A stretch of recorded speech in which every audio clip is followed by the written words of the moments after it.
Centre of Indian trade unions CITU Kadapa జిల్లా బద్వేలు పట్టణ committee ఆధ్వర్యంలో సుందరయ్య కాలనీ అసంపూర్తి నిర్మాణంలో ఉన్న అంగన్వాడీ శాశ్వత భవనాన్ని సందర్శించారు. బద్వేలు మున్సిపాలిటీ 18వ వార్డు సుందరయ్య కాలనీ నందు నివసిస్తున్న ప్రజలందరూ బడుగు బలహీన వర్గాలకు చెందిన నిరుపేదలని, కాలనీలోని గర్భవతులు, బాలింతలు, చంటి పిల్లల సౌకర్యార్థం 4 సంవత్సరాల క్రితం నిర్మించిన అంగన్వాడీ శాశ్వత భవన నిర్మాణం అసంపూర్తిగా ఉందని సిఐటియు పట్టణ కన్వీనర్ నాగేంద్రబాబు తెలిపారు.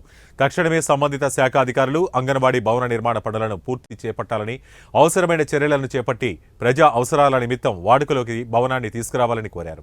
లేని పక్షంలో రానున్న కాలంలో సిఐటియు ఆధ్వర్యంలో ఆందోళన కార్యక్రమాలు నిర్వర్తిస్తామని హెచ్చరించారు. ఈ కార్యక్రమంలో సిఐటియు పట్టణ నాయకులు రాయప్ప, వెంకట సుబ్బయ్య, బాలస్వామి, డివైఎఫ్ఐ జిల్లా అధ్యక్షులు చిన్ని, పట్టణ అధ్యక్ష కార్యదర్శులు మస్తాన్, షరీఫ్ తదితరులు పాల్గొన్నారు. కమిటీగా బద్వేలు మున్సిపాలిటీ 18వ వార్డు సుందరయ్య కాలనీలో అసంపూర్తిగా ఉన్నటువంటి అంగన్వాడీ భవనాన్ని ఈరోజు సందర్శించడం జరిగింది.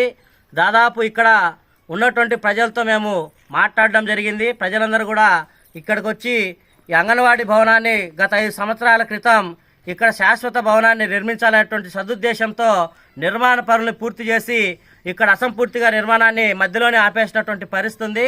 ఈరోజు ఈ కాలనీలో ఒక శాశ్వతమైనటువంటి భవనం లేక అద్దె భవనంలో కాలనీకి దూరంగా అంగన్వాడీ కేంద్రాన్ని నిర్వహించడంతో ఈరోజు ఈ కాలనీలో ఉన్నటువంటి గర్భిణీలు కానీ, బాలింతలు కానీ, లేకపోతే చిన్న పిల్లలు కానీ ఈరోజు పౌష్టికాహారానికి దూరమవుతున్నటువంటి పరిస్థితి ఉంది.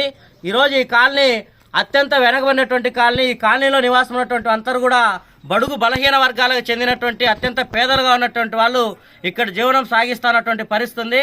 కాబట్టి అసంపూర్తిగా నిర్మాణం ఉన్నటువంటి భవనాన్ని వెంటనే తక్షణమే ప్రభుత్వం చర్యలు చేపట్టి పూర్తి చేసి ప్రజల వినియోగంలోకి తీసుకురావాలని, అట్లాగే ఈ భవనానికి సంబంధించినటువంటి కాంట్రాక్టరు దీని మధ్యలోనే వదిలేసి వెళ్ళిపోయినటువంటి పరిస్థితి ఉంది. కాబట్టి ఆ కాంట్రాక్టర్ పైన ఈరోజు శాఖాపరమైనటువంటి చర్యలు తీసుకొని ఈ భవనాన్ని పూర్తి పనులు చేపట్టి తొందరగా ఈ భవనాన్ని వాడుకలోకి తీసుకుని వచ్చి అద్దె భవనంలో ఉన్నటువంటి అంగన్వాడీ కేంద్రాన్ని శాశ్వత భవనంలోకి మార్చాలని చెప్పేసి కూడా మేము ఈ సందర్భంగా ప్రభుత్వాన్ని, పాలక వర్గాన్ని కోరుతున్నాం.